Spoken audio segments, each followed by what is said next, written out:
Hola, ¿qué tal? Mi nombre es Wendy Jennifer Zuquilanda Morocho, estudiante de tercer ciclo de la carrera de Pedagogía de las Ciencias Experimentales, Matemáticas y la Física. Historia de la geometría plana o euclidiana.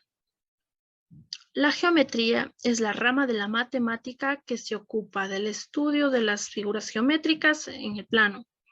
En general, en su forma elemental y clásica, la geometría se centra en temas métricos como el cálculo del área y perímetro de figuras planas y del área y volumen de cuerpos o figuras sólidas. Etimológicamente proviene del griego geo, tierra, y metrón, medir. Entonces, esto significa medida de la tierra. La geometría surgió hacia el año 3000, aproximadamente antes de Cristo, en el Medio Oriente, en el Antiguo Egipto. Muchos consideran que fue la necesidad de medir las tierras lo que dio origen a esta parte de la matemática. Las antiguas civilizaciones construyeron sus viviendas y sus tumbas, sus graneros y canales, edificaron y adornaron sus templos, sus museos y observatorios. Los babilonios, en el año 2000 y 1000 a.C., fueron los primeros en trabajar con la geometría. Inventaron la rueda, los cuales buscaron una relación entre el perímetro y diámetro de la circunferencia. Los egipcios en el año 1600 a.C. realizaron aportes en el papiro de Ring y en el papiro de Moscú. Estos aportes fueron las fórmulas para hallar áreas en figuras como el cuadrado, triángulo y rectángulo, y para hallar los volúmenes de figuras conocidas como el cubo y la pirámide. De los egipcios se sabe que conocían las construcciones de figuras, utilizaban instrumentos geométricos elementales, reglas graduadas y reglas normales y compases construidas por ellos mismos, los cuales se interesaban en problemas como el medido y el tamaño de campos o el trazado de ángulos rectos para los esquemas de los edificios. Este tipo de geometría empírica que floreció en el Antiguo Egipto, Sumeria y Babilonia fue refinada y sistematizada por los griegos.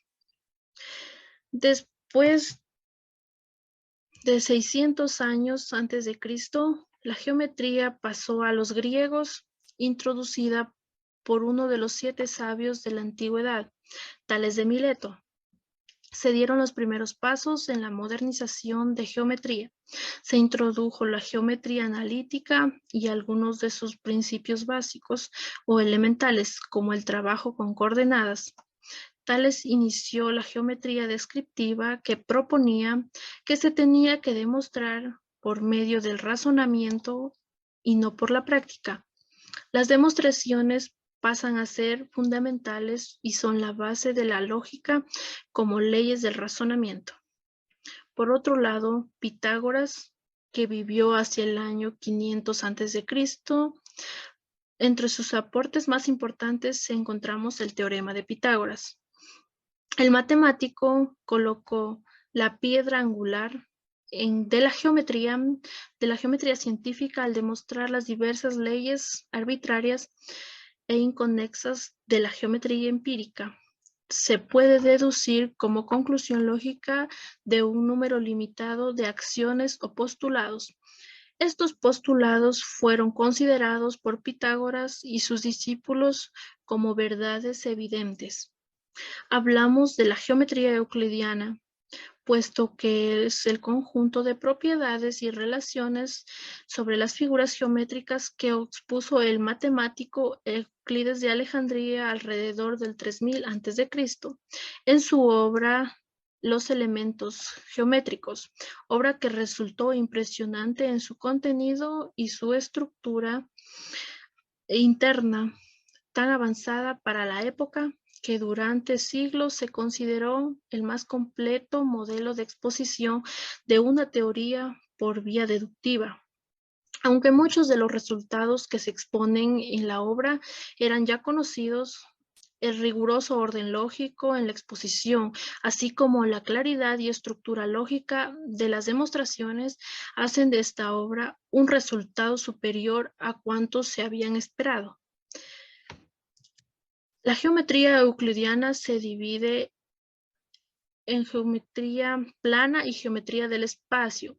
La geometría plana se encarga del estudio de las figuras encontradas en el plano, y la geometría del espacio estudia las figuras que no están contenidas en el espacio, pero sí ocupan un lugar en el espacio. La geometría demostrativa de los griegos se ocupa de polígonos, círculos y de sus correspondientes, según dice el matemático Euclides. El texto de Euclides, a pesar de sus imperfecciones, ha servido como libro de texto básico hasta la actualidad. Gracias.